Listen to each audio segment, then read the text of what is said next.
Okay, so this is your humanities class, and we're going to be talking about a period in Western history called the Romantic period. And we're going to look at literature in the Romantic period. Okay, next slide, please. Okay, we are going to look at two poets who are English, William Blake and William Wordsworth. Now, the Romantic period, what the artists and the poets are focusing on is they don't like the Industrial Revolution. The Industrial Revolution is when people are leaving the countryside and going to the cities to work in factories. And all these new machines are being created, and new factories needing lots of workers are basically encouraging people to move from the countryside and leave this sort of peaceful, more simple way of life. Now, what happens is all these people from the countryside rushing into the cities to work in these factories, it creates a lot of crowding, a lot of unhealthy living situations. The factories are creating a lot of pollution. So the artists and poets at this time are saying, we don't like what's going on in the cities with all the crowding, the unhealthy situations, the pollution, all these long hours in factories. People are not connecting with nature anymore, which means people are not connecting with God. And so they are remembering this more peaceful time, this more peaceful life when everyone was in the countryside and people were healthier. So the Romantic poets, we're going to look at these two that are British, and we're going to look at their poems and see how they are romanticizing the countryside life, okay? Meaning they're idealizing the countryside life, or they're talking about the unhealthy life of the Industrial Revolution, okay? So they're focusing on the importance of nature.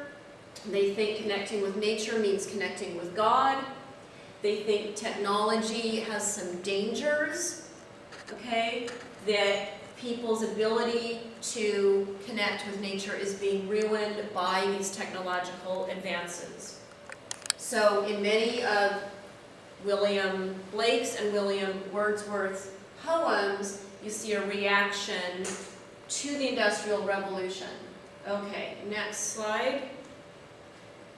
So they're thinking that going back to the countryside and this peaceful way of life is a way to take refuge from the ugly stuff going on in the cities. What you're going to look at are the two poems that are posted on end grade by these two poets, one called The Chimney Sweep, that's by Blake, and one called Daffodils by Wordsworth. Okay, what I want you to do, as it says on the PowerPoint, is read these poems and read very carefully the explanation below the poems, where it's like breaking down what is going on in the poem to help you understand it. There may be some larger words that you don't know. Please look them up, and please just make sure you're studying very carefully these explanations that you'll find at the bottom of the poem, so that you're really understanding how to analyze these poems, okay? How to understand what these poets are talking about. What's the deeper meaning, right, under the words of these poets? Okay, next slide, please. Okay, by the way, make your notes and write down what you understand so that you can talk about these poems in class when we meet next week in class. Okay. Now, the other person in this period of the Romantic period in literature, who we're going to talk about, is a young woman called Mary Shelley. She is the daughter of Mary Wollstonecraft. Okay, you remember, hopefully, from when we looked at literature in that period of the French Enlightenment, and we looked at Mary Wollstonecraft, who was the first feminist who wrote The Vindication of the Rights of Woman. This is her daughter, okay? Her name is Mary Shelley. She married a poet, a famous British poet called Percy Bysshe Shelley, okay? So, Mary is only 16 when she meets this famous British poet, and Mary's born and raised in England. He is unhappily married to someone called Harriet. Okay, he and Mary Shelley fall in love, but this is very scandalous. The father of Mary doesn't want her, obviously, to be with Percy Shelley because he's already married, but the two of them cannot manage to be apart, and they run away together. They leave England and they run away to France.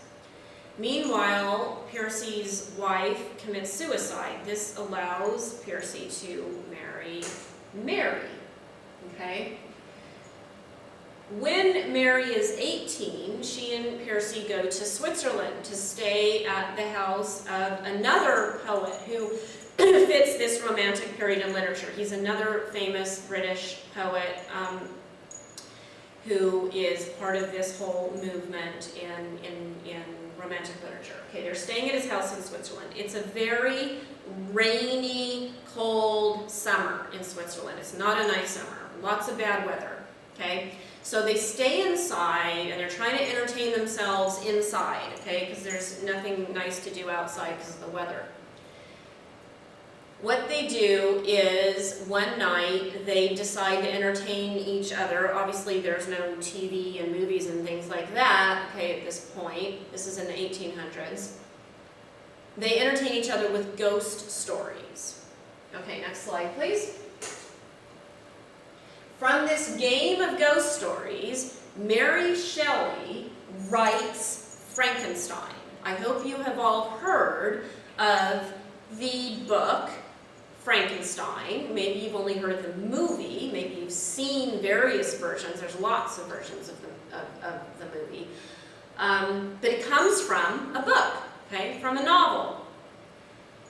And it's this young 18-year-old girl, Mary Shelley, who writes Frankenstein during this rainy summer in Switzerland. She's influenced by these ghost stories that they're telling each other to entertain each other, and her imagination takes off, and she starts writing what becomes Frankenstein. Okay, and obviously, incredibly popular novel. It's still a story that's very popular today. I mean, like I said, lots of movies have been made about it. What I want you to do is watch these two short videos that explain the story of Frankenstein as Mary Shelley wrote it originally. And you're going to write a reflection. Now, why does this story of Frankenstein fit the Romantic period in literature? Okay, she's writing it at the same time as she's hanging out with these British poets who are part of this period of what we call the Romantic period in literature, where the poets are romanticizing the countryside and they're having this reaction to the Industrial Revolution.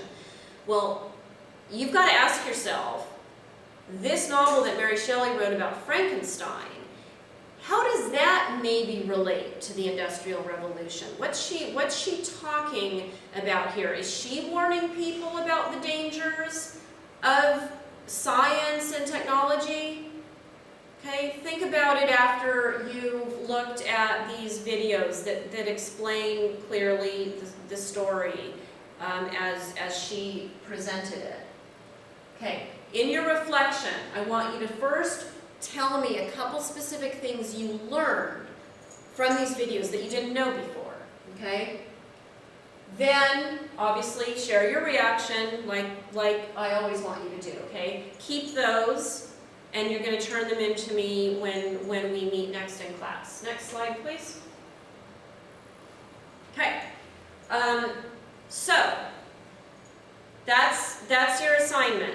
The two poems, read them, understand them, take notes, write down what your questions are, be ready to discuss those in class, and do your reflections on Mary Shelley's Frankenstein on those two videos. And have a great week, and I'll see you soon.